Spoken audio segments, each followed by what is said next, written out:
Assalamualaikum warahmatullahi wabarakatuh. Saya Vika Septianingsi dengan NIM C1B022106 dan juga rekan-rekan saya. Chapter 5 kita membahas mengenai etika, tanggung jawab sosial perusahaan dan keberlanjutan. Tanggung jawab sosial perusahaan di Stora Enso. Stora Enso adalah produsen pool dan kertas Finlandia yang dibentuk melalui penggabungan perusahaan pertambangan dan produk kehutanan Swedia Stora dan perusahaan produk kehutanan Finlandia Enso Gudsetai pada tahun 1998. Berkantor pusat di Helsinki, ibu kota Finlandia, dan mempunyai karyawan sekitar 29.000 karyawan. Pada tahun 2000, perusahaan memberi Consolidated Paper di Amerika Utara.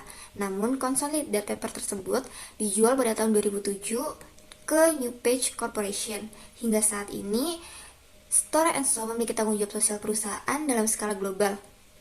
Sebagai bagian dari perusahaan tersebut menyatakan bahwa bagi Stora Enso, tanggung jawab global berarti mewujudkan tindakan nyata yang akan membantu kita memenuhi tujuan kita, yaitu berbuat baik bagi manusia dan planet ini. Tujuan kami berbuat baik bagi masyarakat dan planet bumi adalah utama mengapa kami menjalankan bisnis kami. Ini adalah aturan utama yang membantu kita dalam segala hal yang kita lakukan dalam memproduksi dan menjual produk terbarukan. Membeli pohon dari pemilik hutan setempat di Finlandia, menjual listrik yang dihasilkan di pabrik. Menariknya, Stora Enso menyadari bahwa pernyataan ini agak berani dan bahkan mungkin tidak sepenuhnya dapat dipercaya. Namun salah satu upaya perusahaan untuk membuat perusahaan bertanggung jawab atas tindakannya adalah dengan menetapkan tujuannya secara tertulis dengan berani. Selama ini, Stora Enso memposisikan perusahaannya sebagai perusahaan yang selalu memperhatikan kebutuhan yang bertanggung jawab secara sosial untuk berbuat baik bagi masyarakat dan planet bumi. Hal ini menggambarkan dengan menyatakan bahwa perusahaan telah menciptakan dan meningkatkan komunitas di sekitar pabriknya, mengembangkan sistem inovatif untuk mengurangi penggunaan sumber daya yang langka, dan menjaga hubungan baik dengan pemangku kepentingan utama seperti pemilik hutan, karyawan mereka, pemerintah, dan masyarakat lokal di sekitar pabriknya. Menelusuri masa lalunya dan merenungkan masa depannya, Stora Enso telah mengadopsi 3 bidang utama dalam strategi tanggung jawab globalnya. Yang pertama itu ada masyarakat dan etika, penggunaan hutan dan lahan, serta lingkungan dan efisiensi. Dalam hal sumber daya manusia dan etika, perusahaan itu berfokus pada menjalankan bisnis dengan cara bertanggung jawab secara sosial di seluruh rantai nilai globalnya. Untuk hutan dan tata guna lahan itu fokusnya adalah pada pendekatan yang inovatif. Pada pendekatan yang inovatif dan bertanggung jawab terhadap kehutanan dan tata guna lahan agar menjadi mitra pilihan dan warga masyarakat lokal yang baik. Nah, untuk lingkungan dan efisiensi itu fokusnya adalah pada operasi hemat sumber daya yang membantu perusahaan mencapai kinerja lingkungan yang unggul terkait produknya. Meskipun sejumlah perusahaan memasukkan pernyataan tanggung jawab sosial perusahaan sebagai bagian dari situs web laporan tahunan dan pokok pembicaraan mereka, Stora Enso juga menyajikan target dan sasaran kinerja yang jelas, yang dinilai berdasarkan metrik yang ditetapkan. Keseluruhan operasinya dipandu oleh target tingkat perusahaan untuk kinerja mental dan sosial, yang secara tepat disebut indikator kinerja utama atau KPI, tanggung jawab global Stora Enso. Target dicantumkan secara publik dalam dokumen berjudul Target dan Kinerja dan mencakup 2 hingga 5 kategori dasar tindakan untuk masing-masing dari 3 bidang utama. Untuk manusia dan etika, dimensinya mencakup kesehatan dan keselamatan, hak asasi manusia, etika dan kepatuhan, kepemimpinan berkelanjutan, dan sumber daya yang bertanggung jawab. Untuk hutan dan tata guna lahan, dimensinya meliputi efisiensi penggunaan lahan dan kehutanan berkelanjutan.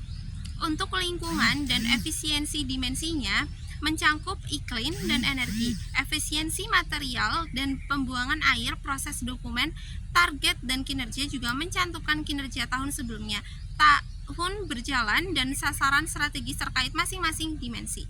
Berikut ini adalah beberapa solusi yang dapat dipertimbangkan oleh Stora Enso dalam melaksanakan CSR.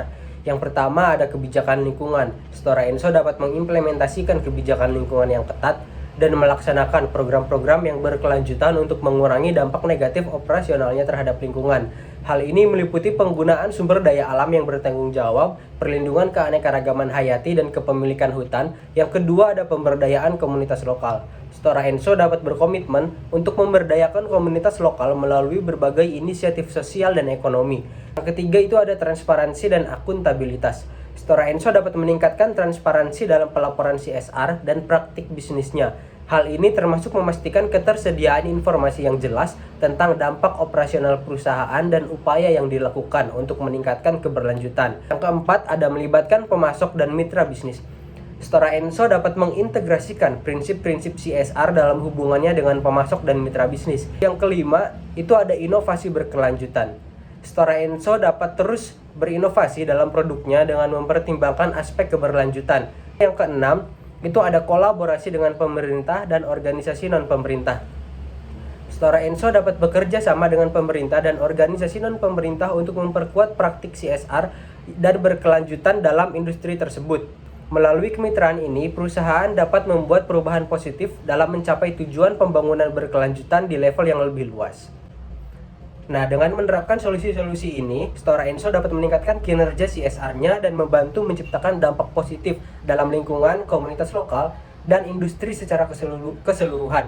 Hal ini juga dapat meningkatkan reputasi perusahaan, keterlibatan karyawan, serta memberikan keuntungan jangka panjang bagi bisnisnya. Chapter 6 mengenai teori perdagangan internasional. Apakah Tiongkok memanipulasi mata uangnya untuk mengejar kebijakan yang merkantilis? Peningkatan pesat kekuatan ekonomi Tiongkok telah dibangun di atas pertumbuhan yang dipimpin oleh ekspor. Selama beberapa dekade, ekspor negara ini telah tumbuh lebih cepat daripada impornya. Hal ini membuat beberapa kritikus menyatakan bahwa Cina mengejar kebijakan yang merkantilis, mencoba mengumpulkan surplus perdagangan dan mata uang asing yang akan memberinya kekuatan ekonomi di atas negara-negara maju. Pada akhir 2014, cadangan devisanya melebihi 3,8 triliun dolar, sekitar 60% diantaranya disimpan dalam aset-aset berdenominasi dolar AS seperti obligasi pemerintahan AS. Para pengamat khawatir bahwa jika RRT memutuskan untuk menjual kepemilikan mata uang AS, hal ini akan menekankan nilai dolar terhadap mata uang lainnya dan meningkatkan harga impor ke Amerika. Defisit perdagangan dengan Amerika telah menjadi perhatian khusus. Pada tahun 2015, angka ini mencapai rekor 366 miliar dolar. Pada saat yang sama, Tiongkok telah lama menolak upaya untuk membiarkan mata uangnya mengambang bebas terhadap dolar Amerika Serikat. Banyak yang menyatakan bahwa mata uang Tiongkok terlalu murah dan hal ini membuat harga barang-barang Tiongkok menjadi rendah, yang mendorong ekspor negara ini. Tiongkok menurut para kritikus bersalah atas manipulasi mata uang. Jadi, apakah Tiongkok memanipulasi nilai mata uangnya untuk menjaga agar ekspor tetap murah secara artifisial? Fakta-fakta yang ada tidak sejelas retorika. Republik Rakyat Tiongkok sebenarnya mulai membiarkan nilai yuan atau mata uang dari Republik Rakyat Tiongkok terapresiasi terhadap dolar pada Juli 2005. Meskipun dengan kecepatan yang lambat, pada Juli 2005, 1 dolar Amerika Serikat membeli 8,11 yuan. Pada Januari 2014, 1 dolar Amerika Serikat membeli 6,05 yuan, yang mengimplikasikan kenaikan harga 25% pada harga ekspor Republik Rakyat Tiongkok. Bukan sesuatu yang diharapkan dari sebuah negara yang berusaha menjaga harga ekspornya tetap rendah melalui manipulasi mata uang. Pada tahun 2015 dan 2016, laju pertumbuhan Tiongkok mulai melambat secara signifikan. Pasar saham Tiongkok turun tajam karena banyak investor yang menjual yuan dan membeli dolar Amerika Serikat. Untuk menghentikan penurunan nilai yuan terhadap dolar Amerika Serikat, Tiongkok mulai menghabiskan sekitar 100 dolar miliar cadangan devisanya setiap bulan untuk membeli yuan di pasar terbuka.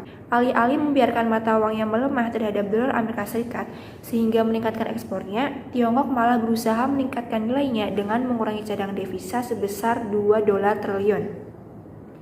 Tindakan ini tampaknya tidak konsisten dengan tuduhan bahwa negara tersebut menerapkan kebijakan neo-merkantilisme dengan menekan nilai mata uangnya secara artifisial. Beberapa solusi yang dapat dipertimbangkan dalam menghadapi Tiongkok yang memanipulasi mata uangnya untuk mengikuti kebijakan neo-merkantilis dalam perspektif bisnis. Yaitu yang pertama, diplomasi. Negara-negara dapat menggunakan diplomasi untuk membahas permasalahan ini dengan Tiongkok melalui dialog dan juga negosiasi. Yang kedua, persaingan yang sehat. Nah, negara-negara dapat merespon memanipulasi mata uang Tiongkok dengan cara mempromosikan persaingan yang sehat. Yang ketiga, kerjasama regional. Negara-negara dapat bekerjasama dalam kerangka kerjasama regional seperti Uni Eropa dan juga ASEAN. Yang keempat, diversifikasi pasar. Negara-negara dapat mencoba untuk mengurangi ketergantungan pada produk impor dari Tiongkok dengan cara mendiversifikasi pasar mereka. Yang kelima ini, terdapat perlindungan hukum. Negara-negara dapat menggunakan hukum internasional dan nasional untuk melindungi kepentingan bisnis mereka dari praktek manipulasi mata uang. Nah, yang keenam, inovasi dan riset. Negara-negara dapat meningkatkan investasi dalam inovasi dan riset untuk menciptakan produk dan teknologi yang dapat bersaing dengan produk Tiongkok. Yang ketujuh atau yang terakhir ini mengenai kesadaran konsumen. Konsumen dapat memainkan peran penting dalam menghadapi manipulasi mata uang Tiongkok dengan memilih produk dengan bijak. Sekian dari kelompok 2, kurang lebihnya mohon maaf. Wassalamualaikum warahmatullahi wabarakatuh.